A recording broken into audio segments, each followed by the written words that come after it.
की ओर ध्यान आकृष्ट करना चाहता हूं। एक ऐसा व्यक्ति, एक ऐसा शख्सियत ताकतवर जिसके सत्ता प्रतिष्ठान पर इतनी पकड़ है कि सेवानिवृत्ति के बावजूद भी बार बार सरकार उसके लिए नियम बदलती है। मिस्टर ठाकुर जो पीएमसीएच के सुपरिटेंडेंट के पद पर अभी भी काबिज हैं, जबकि 6 दिन पहले उनका कार्यकाल समाप्त हो चुका। इसी व्यक्ति को बार बार सेवा विस्तार सरकार क्यों कर रही है? क्या कोई उपयुक्त व्यक्ति नहीं है, या पूरे विभाग में अकाल सी पड़ गई है? इसकी काबिलियत क्या है? पीएमसीएच के सुपरिटेंडेंट के भ्रष्टाचार के कई आरोप इन पर लगे हैं।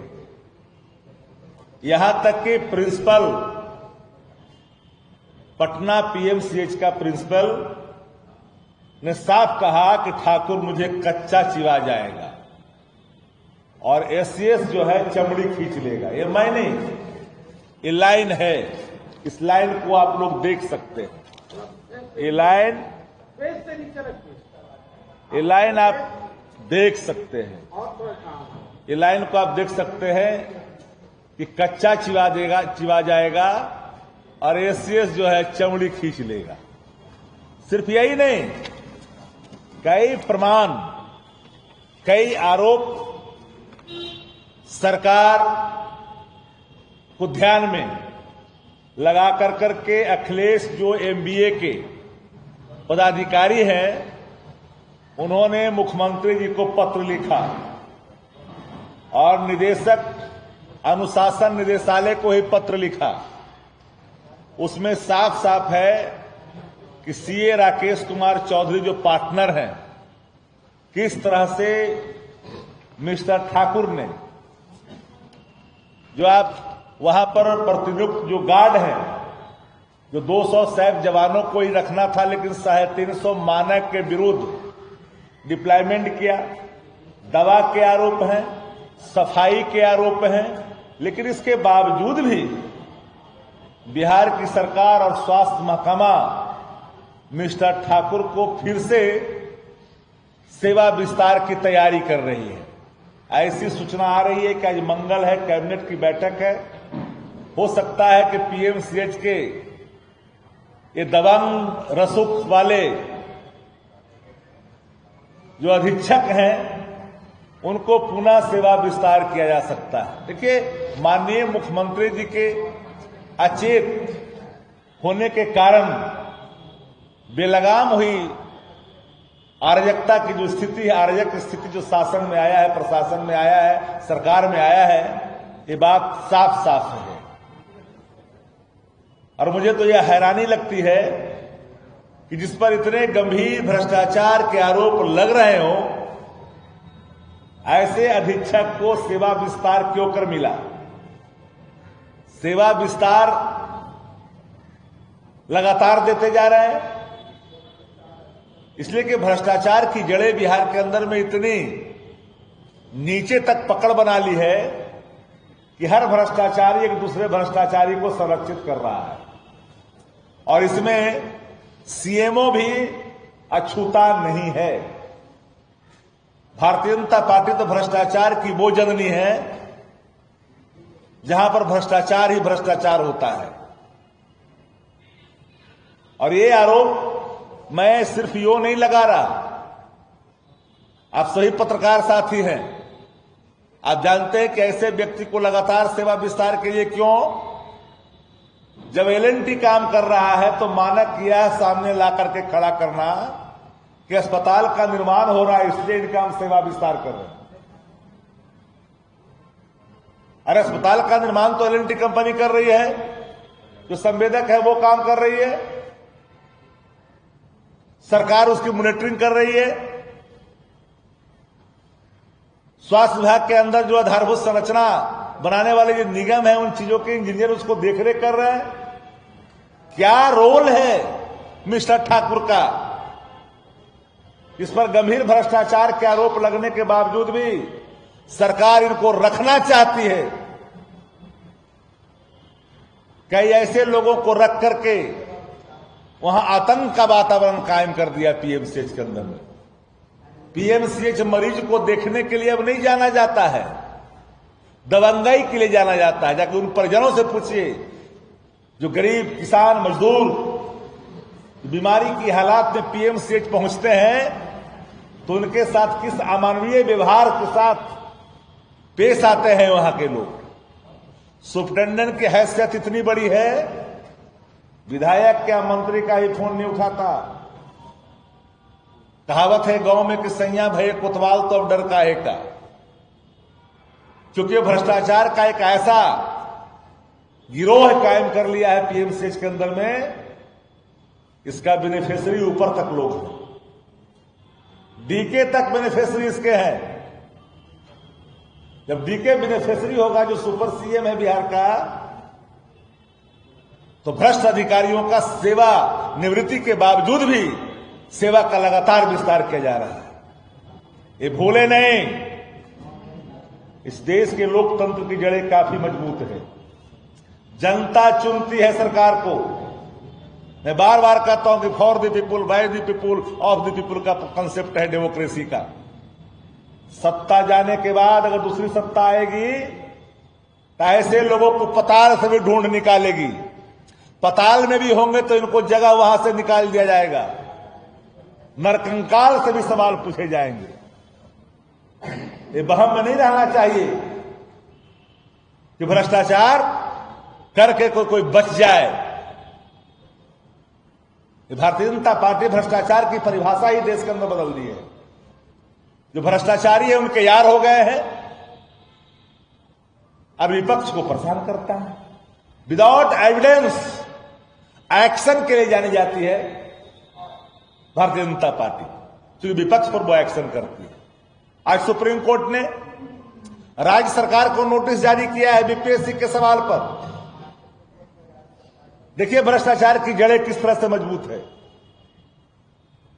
बीपीएससी के अध्यक्ष के नियुक्ति के सवाल पर सुप्रीम कोर्ट ने नोटिस जारी की बिहार की सरकार को कि जब इन पर गंभीर आरोप पहले से ही लगे हुए हैं, तो ऐसे व्यक्ति की नियुक्ति बीपीएससी जैसे प्रतिष्ठित संस्थान के अध्यक्ष के पद पर कैसे किया गया, एक बड़ा सवाल।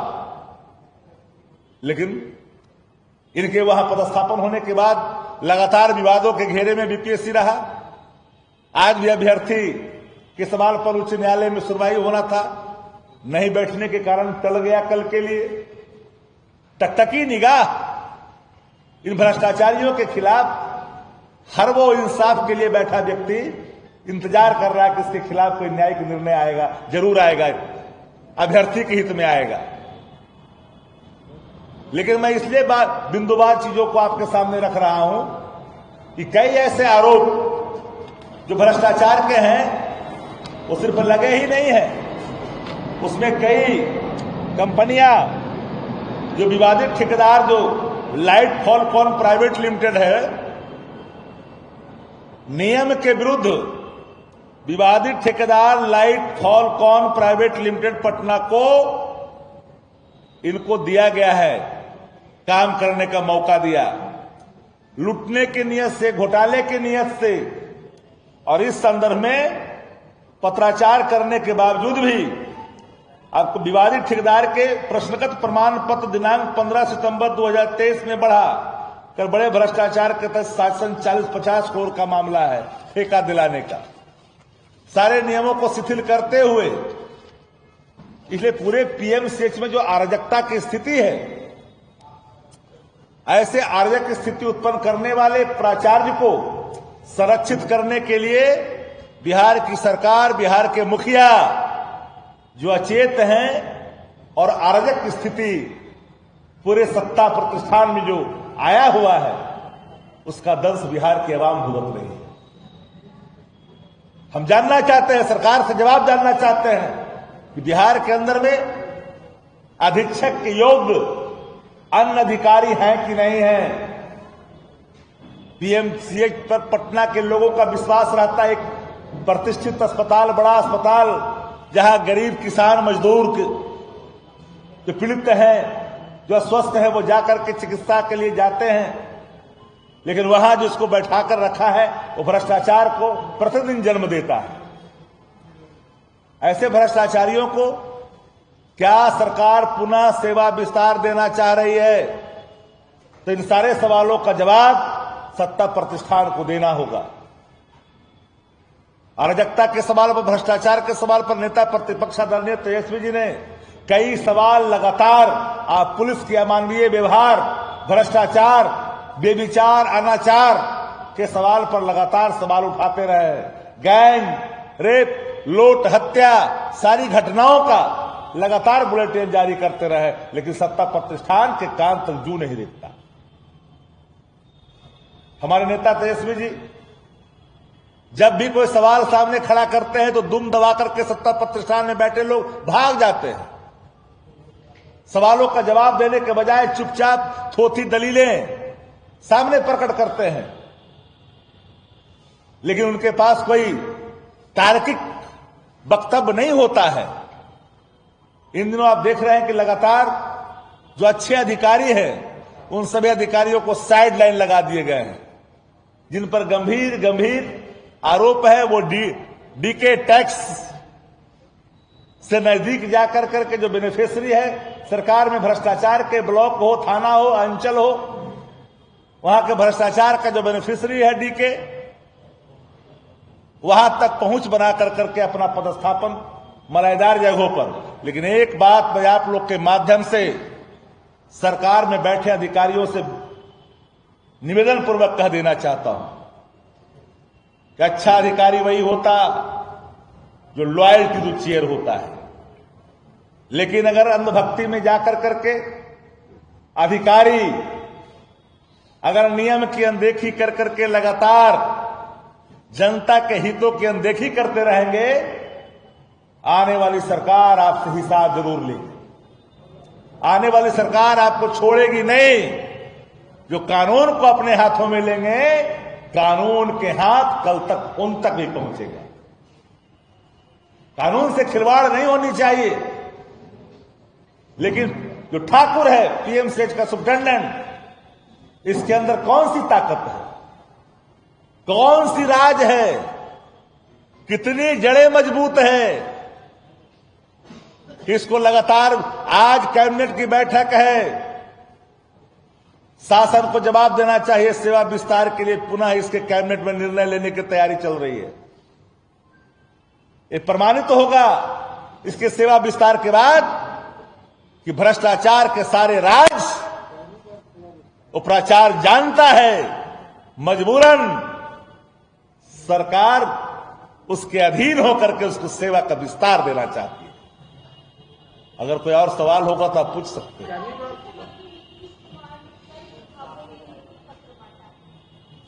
वही नियुक्ति पत्र बांट रहे माननीय मुख्यमंत्री जी जो प्रक्रियाधीन थी, जो तेजस्वी यादव जी ने 17 महीने के कार्यकाल में जो प्रक्रियाधीन कर करके आए थे, उन्हीं प्रक्रियाधीन में से कुछ कुछ नियुक्ति पत्र बांटे जा रहे हैं। इनका क्या हुआ, क्या था? ये अगर करते तो 20 साल तक क्या करते? भारतीय जनता पार्टी 17 वर्षों के साथ थी तो कुछ कर रहे थे क्या?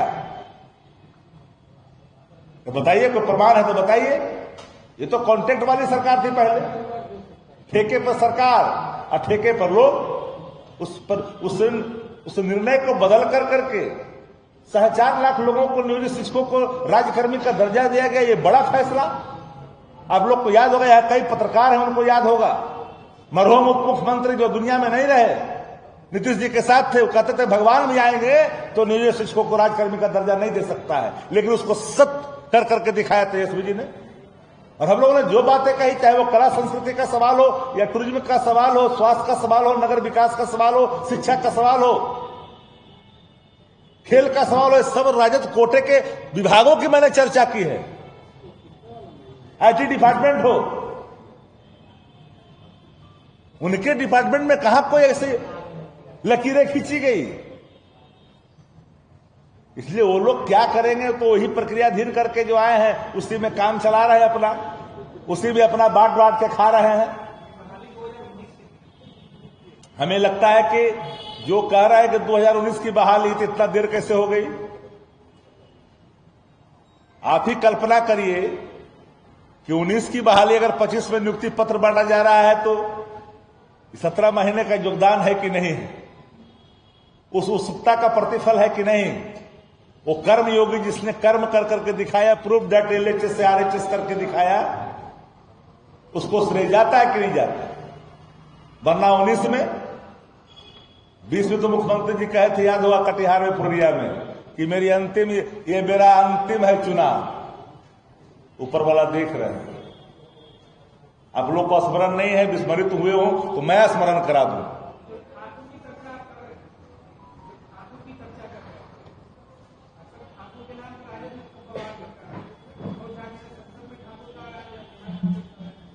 नहीं, हम तो ठाकुर की बात कर रहे हैं जो वह अधीक्षक है। हम उस ठाकुर की बात कर रहे हैं जिनके अंदर वो भ्रष्टाचार का होने आरोप लगने के बावजूद भी जो अकड़पन है। सरकार का कौन राज जानता है भाई कि सेवानिवृत्ति अधिकारी को बार बार सेवा विस्तार देने की कोशिश की जा रही है। कई बार है। नहीं, एक बार हो चुका है, सेवा समाप्त हो चुका है। उस विस्तार की अवधि 6 दिन पहले समाप्त हो चुका है। ये बात आप लोग जानकारी प्राप्त कर लीजिए। ये दूसरी बार की तैयारी हो रही है, कैबिनेट की बैठक में लाने की तैयारी है। ये गंभीर सवाल है। क्या विभागों में और कोई अधिकारी नहीं है? कौन सा राजदार है